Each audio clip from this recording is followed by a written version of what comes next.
Sudah 2 orang datang ke rumah saya, dokter. Bapak mau apa? Saya bilang. Agak-agak berbisik dia, ada obat kuat nggak Pak Ustaz? Hah? Udah mau marah saya, kenapa kau ke rumahku datang minta obat kuat? Saya bilang, ditunjukkannya video, ini Ustadz ada obat kuat. Rupanya video AI itu, ada video AI saya jual obat kuat. Kurang ajar betul ya. Kalian yang membuat-buat video AI aku menjual, jualan, dilaknat Allah kalian semua. Tolong potong nanti ya. Kita upload di Instagram Ustaz Somad yang followernya 10 juta itu. Maksud saya yang belum follow lah. Saya nggak tahu DKI Jakarta berapa. Kalau di Riau sekarang 20 tahun. Store 2026, berangkat 2046. Jadi kalau saya store sekarang umur 28. Umur ini kan bukan, ada malah yang bilang tua banget lagi. Umur ini sebetulnya bukan masalah angka, tapi masalah rasa. Saya nggak ada melihat orang tua ini sekarang ini. Nggak ada yang tua ini yang hadir ini. Ini yang hadir ini adalah anak-anak muda yang terjebak di tubuh yang tua. Casingnya aja tua, signalnya Telkomsel. Memang iklan itu masuknya di menit ke-30.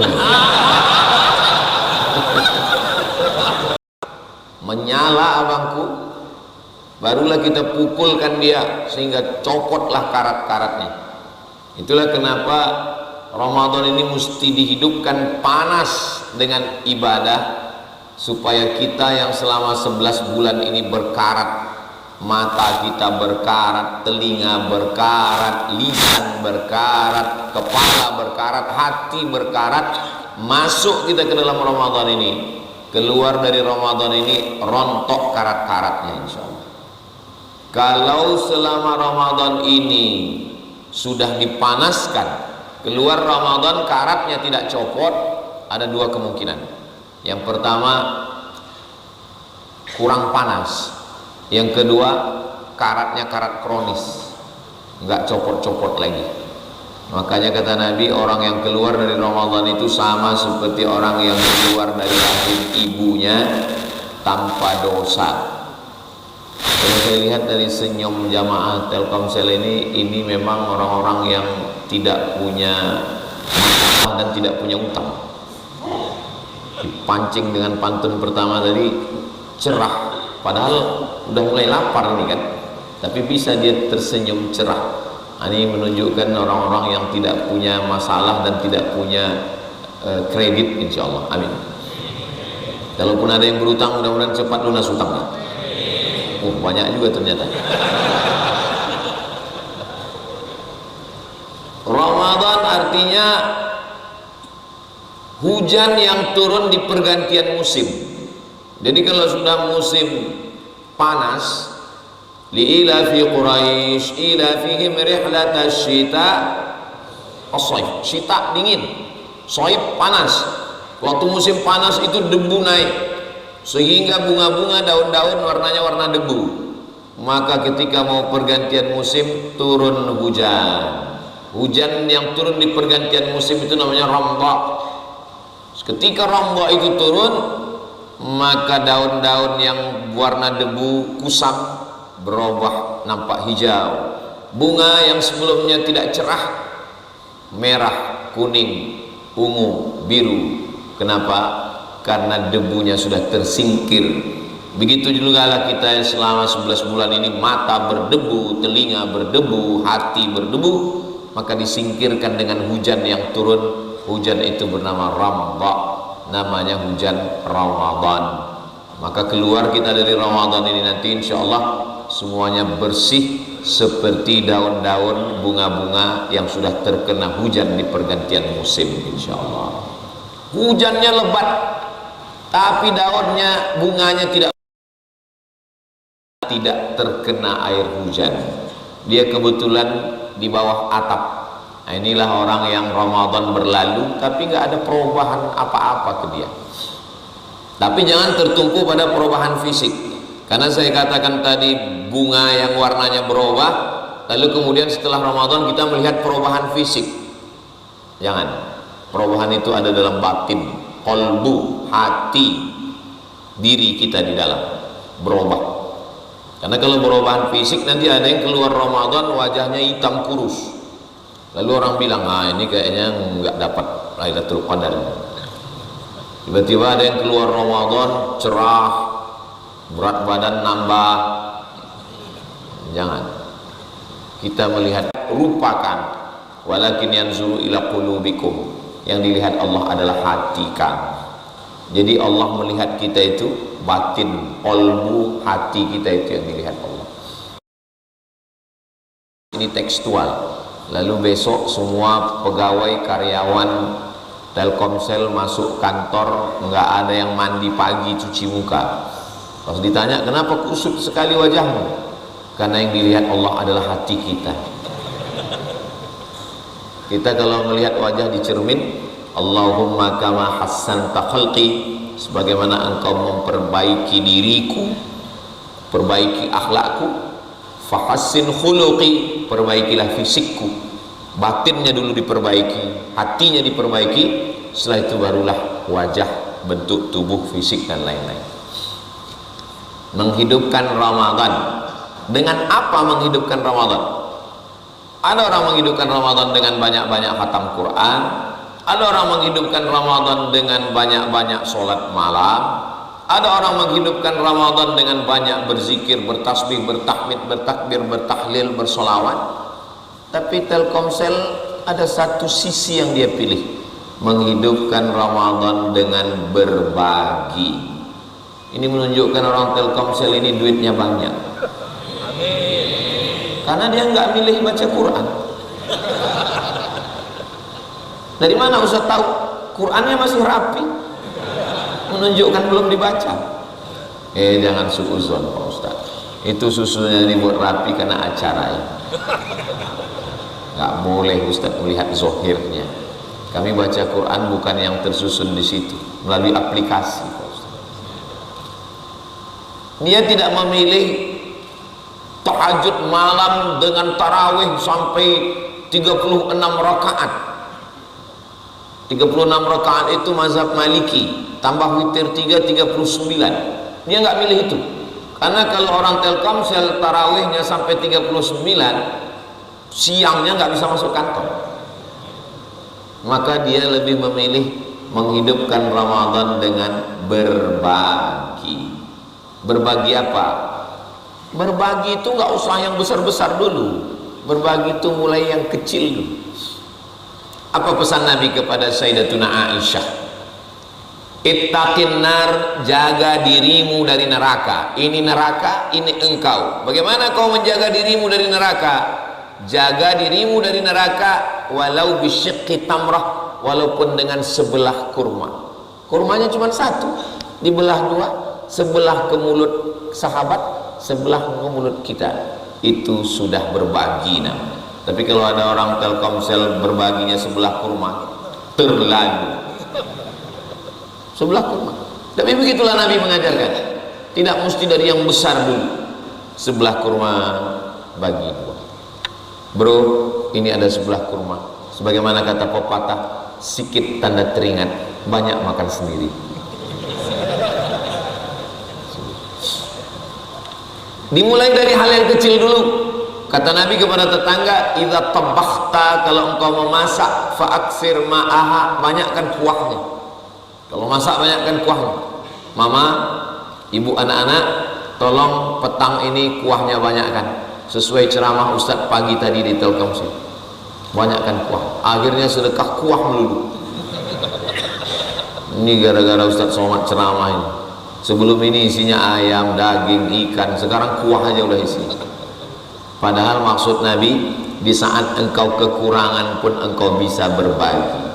Makanya dalam Al-Quran itu sifat orang yang bertakwa, alladzina yunfiquna fis sarra, orang yang bisa berbagi pada waktu lapang, wad darra, tapi ada orang yang luar biasa, bisa berbagi di waktu sempit, sedikit pun dia bisa berbagi. Nah, itu luar biasa.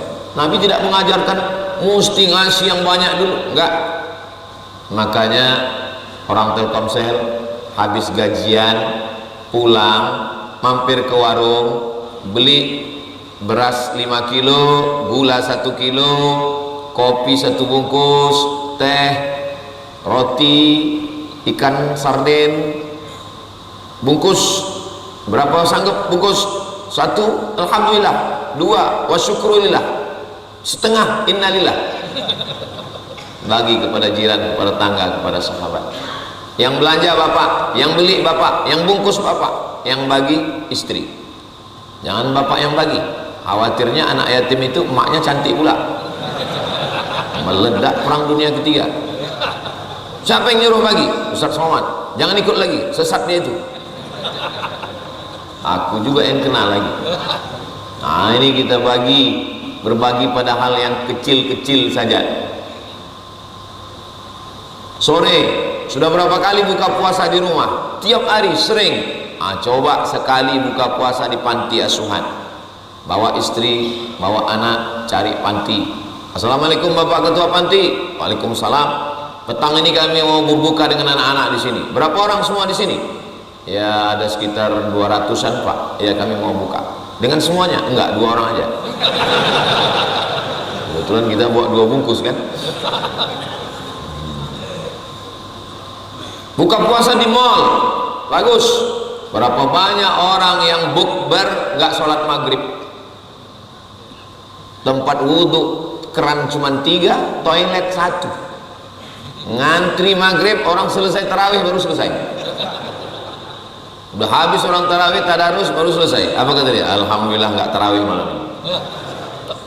Apa sebetulnya yang mau kita cari dari bukber ini? Padahal sholat adalah tiangnya agamanya adalah sholat. Maka kalau gara-gara bukber sampai nggak sholat, haram bukber itu. Kok bisa haram? Karena meninggalkan sholat adalah haram, maka semua perbuatan yang menyebabkan meninggalkan sholat ikut menjadi haram. Iya, tapi ini silaturahim Pak Ustadz. Silaturahim apa? Jumpa mantan. Darul mafasid muqaddam ala jalbil masalih.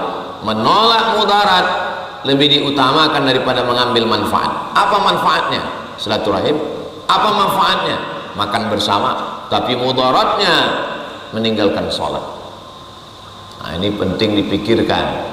Bagi yang sudah, apa boleh buat? Banyak-banyak istighfar. Tapi bagi yang belum, cancel. Tapi kalau tempatnya nyaman, di aula masjid, habis takjil makan, batalkan puasa, langsung sholat maghrib. Habis maghrib baru makan. Begitu yang kami lakukan Pak Ustadz. Begitu azan kami makan kurma, minum, habis itu sholat, habis itu ngobrol sampai habis tarawih Pak Ustadz. Sama aja. Nah, Allah bisa karena biasa, membiasakan diri dari hal yang kecil. Alhamdulillah Pak Ustadz, suami saya itu selalu sedekah, saya lihat 2000 sampai anak kami udah semester 3 Pak Ustadz. Itu istiqomah namanya. Bapak Ibu yang dimuliakan Allah Subhanahu wa taala, setelah ini barulah ada peningkatan nanti kepada hal-hal yang besar. Man bana masjidan, hampir semua amal-amal dalam Islam ini melalui harta. Rukun Islam, syahadat, sholat, zakat, puasa, haji. Sholat dengan harta. Sholat bukan dengan harta Pak Ustadz. Sholat baru sah kalau menutup aurat dari pusat hingga ke lutut. Menutup aurat pakai kain. Membeli kain dengan uang, maka mencari uang hukumnya wajib, dan mencari uang ibadah. Karena kalau tidak ada uang tidak bisa beribadah. Jadi kalau ada orang sholat cuman pakai celana pendek, tertutup pusat, tertutup lututnya Pak Ustadz, sah sholatnya. Tapi jangan dilaksanakan begini. Takutnya nanti dipoto orang dari belakang. Ditanya orang, dikomen orang, kenapa kau sholat di sini? Kata Ustadz Somad, kena lagi saya. Sholat, zakat, berzakat apalagi baru wajib keluar zakat kambing kalau kambingnya 40 ekor kambing, keluar satu kambing. Ontanya 5, keluar satu kambing. Emasnya 85 gram emas. Siapa yang punya 85 gram emas, maka keluar 2,5%. Ini kalau saya lihat dari raut wajah dan tatapan mata, ini minimal tabungan kelihatannya 100 juta ini per orang. Ini minimal nih, minimal. Dari bunyi aminnya seperti kurang yakin sebenarnya. Kalau 100 juta berarti zakatnya 2,5%. Jika tabungan Anda 100 juta, berapakah zakatnya? Memang kalau udah cerita zakat ini banyak yang pura-pura bodoh memang. 2,5%, 2.500.000. Jadi kalau ada yang 1 miliar, 25 juta. Zakat, sholat, zakat, puasa. Puasa nggak ada ngeluarkan uang Pak Ustadz. Man fattara shaiman, siapa yang memberikan buka puasa kepada orang yang berpuasa, maka dia mendapatkan pahala seperti orang yang berpuasa. Man fattara shaiman, siapa yang memberikan buka puasa kepada orang yang berpuasa, maka dia mendapatkan pahala seperti orang yang berpuasa. Makanya sekarang banyak sekali orang yang rajin ngasih buka puasa. Aku hari ini udah ngasih orang buka puasa 100 porsi. Karena itulah aku nggak puasa lagi. Ini aliran sesat. Maksud hadis itu bukan berarti kalau kita udah ngasih lalu kita nggak puasa. Pahalanya seperti orang yang berpuasa, tapi yang ngasih itu tetap puasa. Makanya hadisnya sahih, hadisnya sehat, yang mengamalkannya sakit. Hadis sahih itu artinya hadisnya sehat. Jangan sampai hadisnya sahih tapi pemahaman kita terhadap hadis itu nggak sehat. Makanya kalau ada penafsiran liar di kepala kita, tanyakan ke ustadz, tanyakan ke guru, tanyakan ke kiai, tanyakan ke habib. Baca sendiri, interpretasi sendiri, tafsirkan sendiri, nyasarnya rame-rame. Kenapa? Diposting di grup. Siapa yang memberikan buka puasa kepada orang yang puasa, maka dia dapat pahala seperti orang yang berpuasa. Jangan puasa lagi, bagi aja buka puasa. Tidak begitu pemahamannya, kita tetap melaksanakan puasa. Sholat pakai duit, zakat memang duit, puasa pun pakai duit. Sahur, tasaharu, bersahurlah kamu, fa inna fis sahuri barakah, dalam sahur itu ada barakah. Bersahur, makan, membeli beras, lauk pauk, dessert, cuci mulut, manisan, teh, kopi, pakai duit. Maka mencari duit untuk beribadah adalah ibadah. Haji apalagi, saya nggak tahu DKI Jakarta berapa. Kalau di Riau sekarang 20 tahun, store 2026, berangkat 2046. Jadi kalau saya store sekarang umur 28. Umur ini kan bukan, ada malah yang bilang tua banget nih. Umur ini sebetulnya bukan masalah angka, tapi masalah rasa. Saya nggak ada melihat orang tua ini sekarang ini. Nggak ada yang tua ini yang hadir ini. Ini yang hadir ini adalah anak-anak muda yang terjebak di tubuh yang tua. Casingnya aja tua, signalnya Telkomsel. Memang iklan itu masuknya di menit ke-30.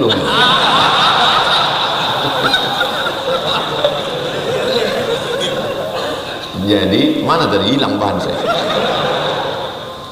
Jadi haji itulah yang paling banyak uang. Transportasi pesawat, akomodasi hotel, konsumsi catering, belanja di sana. Makanya ibadah yang paling banyak orang nangis haji itu. Nanti kalau sholat nggak terlalu, puasa enggak juga, zakat enggak, tapi kalau haji baru ngelihat Ka'bah, ya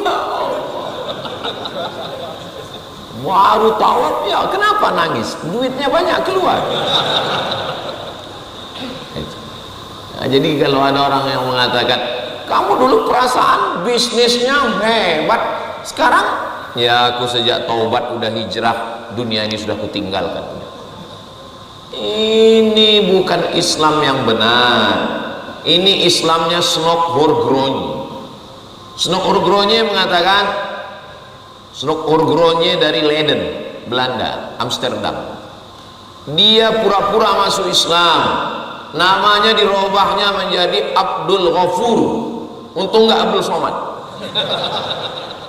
Pergi dia ke Makkah, 6 bulan dia di Makkah. Karena syarat bisa masuk Makkah mesti Islam.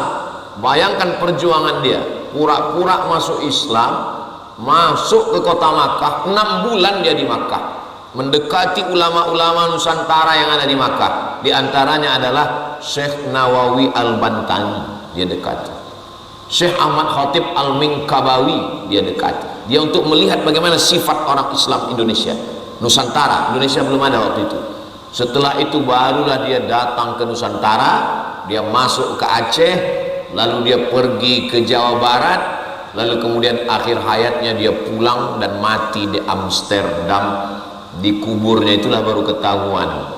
Di antara sejarawan Indonesia yang datang ke kuburnya adalah almarhum Bapak Ridwan Saidi, membuktikan bahwa dia tidak Islam. Apa ceramah dia? Silakan beribadah banyak-banyak, tinggalkan dunia.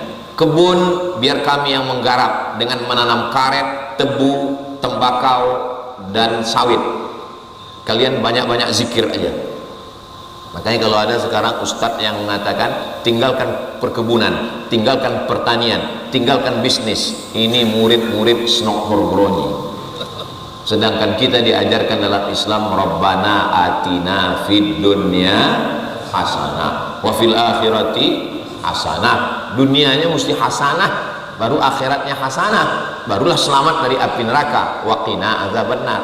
Jadi kalau ada pegawai karyawan keluarga besar Telkomsel, kalau sudah masuk kerja lemah, letoy, lesu, loyo, lunglai, bawaannya mau mati. Terus ditanya, kok begini bro? Ini dunia semua ini. Kok bisa kau ngaji sama Snok Horgronje? Semangat bekerja. Kenapa? Karena kita bekerja itu berpahala. Orang yang mencari nafkah rezeki yang halal untuk makan anak istrinya, lalu kemudian dia pakai untuk beribadah dengan sholatnya, zakatnya, puasanya, hajinya, barulah ditambah yang sunat-sunat infak sodakohnya, syukur-syukur wakafnya. Tadi malam kami menghadiri sholat tarawih, wakafnya siapkan semua untuk mendengar kalimat ini. 300 miliar.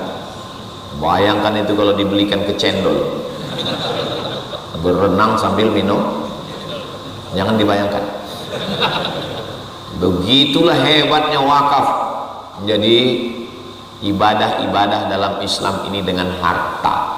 Orang membayangkan Nabi Muhammad itu hanya baca Quran, sholat, zikir. Nabi Muhammad itu miskin, Nabi Muhammad itu susah. Nabi Muhammad sallallahu alaihi wasallam menikah dengan Khadijah dalam kitab Ar-Rahiq Al-Maktum, lomba juara nulis sejarah Nabi yang diadakan di Saudi Arabia. Pemenangnya namanya Syekh Safiur Rahman Al-Mubarakfuri dari India. Bukunya sudah diterjemah ke bahasa Indonesia. Bagus buku ini, dibeli untuk hadiah anak-anak keluarga kita, sehingga nanti waktu kita mati meninggal dunia, saat anak kita membuka lemari, nangis dia melihat buku itu masih di sampul plastik. Betapa sibuknya ayahku mencari dunia untuk aku, sampai nggak sempat membaca buku ini, dihadiahkannya untuk aku. Nanti dibacanya di buku itu, Nabi Muhammad SAW menikah dengan Khadijah, maharnya 20 ekor onta. 1 ekor onta seharga sapi limosin yang besar itu 50 juta. Sebetulnya harganya lebih, tapi karena hubungan kita dengan Telkomsel ini lebih baik, ya 50 juta kali 20 ekor 1 miliar. Saya sebetulnya nggak mau menyampaikan hadis yang begini, jarang saya sampaikan di masyarakat karena ini merusak harga mahar. Iya, dan bagi perempuan yang udah menikah dia merasa menyesal dulu. Ini berani saya sampaikan sini karena kebetulan jamaahnya laki-laki semua. Oh ada, bocor juga ini soal. Saya khawatir mudah-mudahan sudah menikah semua. Kalau belum, naik harga mahar. Unjuk rasa semua orang. Jangan lagi undang Ustaz Somad ke Telkomsel, turunkan harga mahar. 1 miliar. Itu baru dihitung dari unta. Dan ada beberapa auqiyah, beberapa emas. Dihitung total harga mahar Nabi nikah dengan Khadijah 2 miliar. Yang miskin itu bukan Nabi Muhammad. Yang miskin itu yang kemarin waktu akad di masjid itu, dengan seperangkat alat sholat dan kitab suci Al-Quran tunai. Itu lah yang paling miskin. Jangan tersinggung. Kalau kebetulan sama, jangan tersinggung. Kunci dengar pengajian Ustaz Somad itu satu, jangan tersinggung. Ada beberapa jamaah tersinggung, pulang, meninggal. Bukan karena itu, memang ajalnya sudah sampai. Kenapa di sini Ustaz sampaikan tentang mahar 1 miliar itu? Karena saya lihat, ya ini orang-orang berduit semua. Masjidnya, jarang kita sholat di masjid yang suasananya macam di dalam pesawat ini. AC-nya menderu terus, macam mau landing. Sebentar lagi keluar suara, prepare for landing, prepare for landing. Kamera sampai berapa ini? 1, 2, 3, 4 menyala semua kan? Soalnya di beberapa tempat pajangan aja. Boleh minta rekaman dari sisi sini deh. Mohon maaf Pak Ustaz, itu untuk gaya-gaya aja. Ini menunjukkan kaya. Maka Islam itu al-mu'minul qawi, orang mukmin yang kuat badannya, kuat imannya, kuat keuangannya, khairun, lebih baik. Wa ahabbu ilallah, lebih dicintai Allah, minal mu'minid dhaif, daripada mukmin yang lemah imannya, lemah otaknya, lemah keuangannya, lemah, apalagi sampai lemah syahwat. Na'udzubillah. Sudah 2 orang datang ke rumah saya, dokter. Bapak mau apa? Saya bilang. Agak-agak berbisik dia. Ada obat kuat enggak Pak Ustaz? Hah? Udah mau marah saya. Kenapa kau ke rumahku datang minta obat kuat? Saya bilang. Ditunjukkannya video. Ini Ustaz ada obat kuat. Rupanya video AI itu. Ada video AI saya jual obat kuat. Kurang ajar betul. Kalian yang membuat video AI aku jualan, dilaknat Allah kalian semua. Tolong potong nanti ya. Kita upload di Instagram Ustaz Somad yang followernya 10 juta itu. Maksud saya yang belum follow lah. Harta. Jadi kalau ada orang mengatakan setiap kali sholat pasti disandingkan dengan harta. Alladzina yuqimunas shalah wa yu'tunaz zakah wa aqimus shalah wa atuz zakah. Alladzina yu'minuna bil ghaibi wa yuqimunas shalah wa mimma razaqnahum. Lalu siapa ini yang memotong, mengkat Islam ini hanya sholat? Kenapa harta tidak dipentingkan dalam Islam? Ketika Nabi Muhammad SAW berkurban, dia ambil pisau, dia sembelih sendiri waktu haji wada, 2 bulan sebelum dia meninggal. Dia meninggal Rabiul Awal, Zulhijjah, Muharram, Safar. Zulhijjah sudah agak di ujung, Muharram, Safar, 2 bulan lebih kurang sebelum meninggal. Dia potong sendiri 37, sisanya 63 ekor dia potong sendiri. Bayangkan itu, umur Nabi 63 tahun mampu memotong 63 ekor onta sendiri. Betapa sehatnya nanti. Orang kita umur 63 asam urat, asam lambung, encok, diabetes. Nggak usah lagi kita sebut lagi, makin banyak yang sakit hati. Nabi motong sendiri 63 ekor. Habis itu pisau dia kasih ke Sayyidina Ali. Ya Ali, wahai Ali, lanjutkan. Dipotong Sayyidina Ali 37. 37 tambah 63 sama dengan 100 ekor onta. Duit Nabi sendiri. Siapa yang mengatakan Nabi miskin? Itu kemarin ada artis menyembelih satu sapi limosin sendiri, viral videonya. Pejabat satu sapi limosin dari Australia sendiri, viral videonya. Nabi 100 ekor onta sendirian. Yang miskin itu siapa? Itulah yang datang ke masjid satu sapi kurus 7 orang. Udah nggak sapi kering 7 orang. Habis itu langsung datang ke panitia, tolong minta kupon 3. Mintanya perbuat, tolong paha kambingnya, sapinya, kepalanya. Kalau ada nanti begini orang menyerahkan ke panitia, bilang sama dia, kau bawa sapi kau. Nabi Muhammad SAW itu kaya, tapi dia hidup bersahaja. Itu dia tidak miskin, tapi dia hidupnya bersahaja.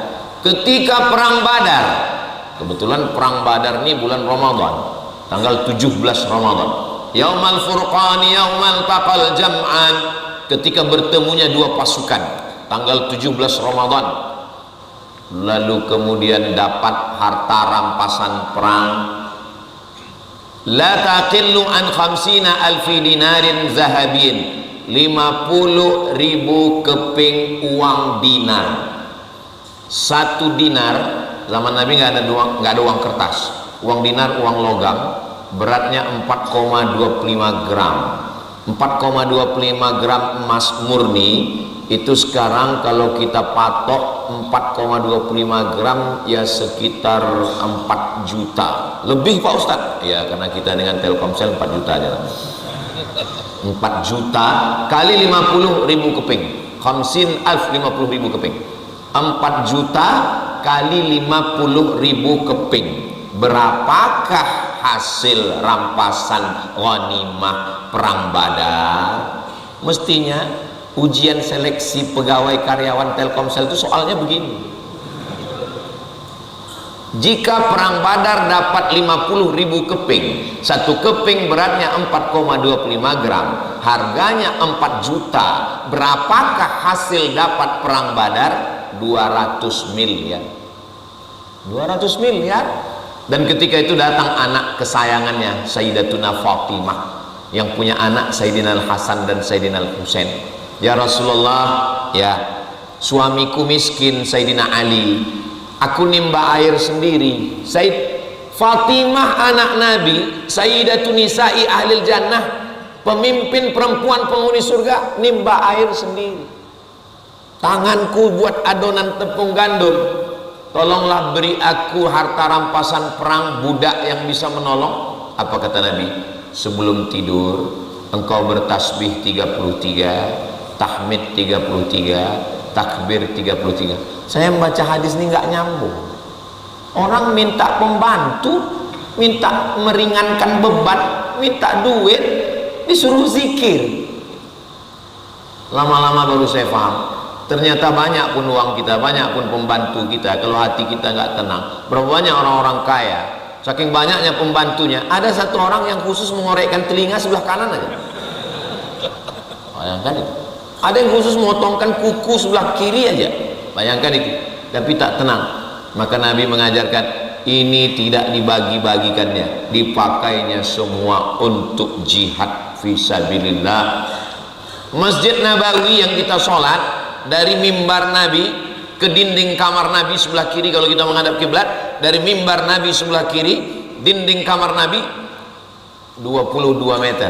Panjang umur, sehat badan, mudah-mudahan nanti kita berangkat dalam program Umroh Akbar bersama Ustadz Abdul Somad. Ongkos tanggung masing-masing.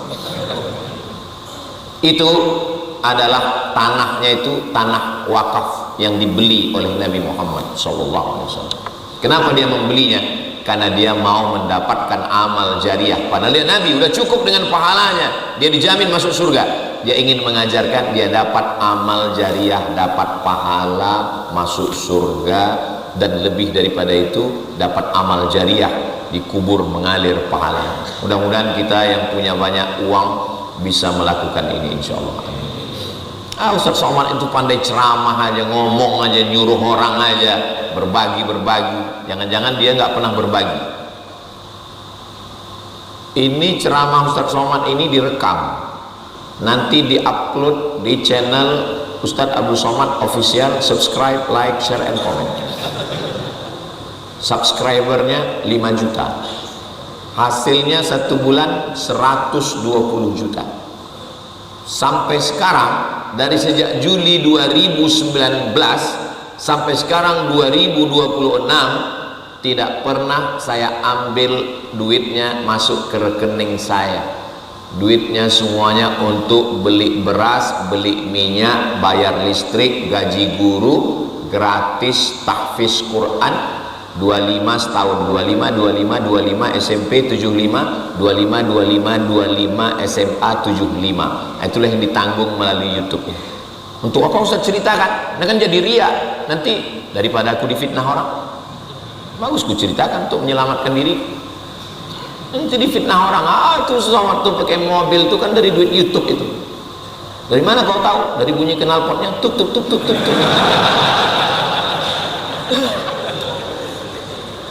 Menyelamatkan diri kita. Kenapa Ustaz ceritakan di sini? Jangan ada dusta di antara kita. Saudaraku yang dimuliakan Allah Subhanahu wa taala.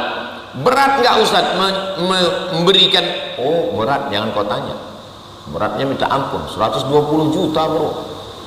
Bayangkan itu dari 2019 sampai sekarang. Kenapa Ustaz kasih? Saya nggak tahu akan sebanyak itu.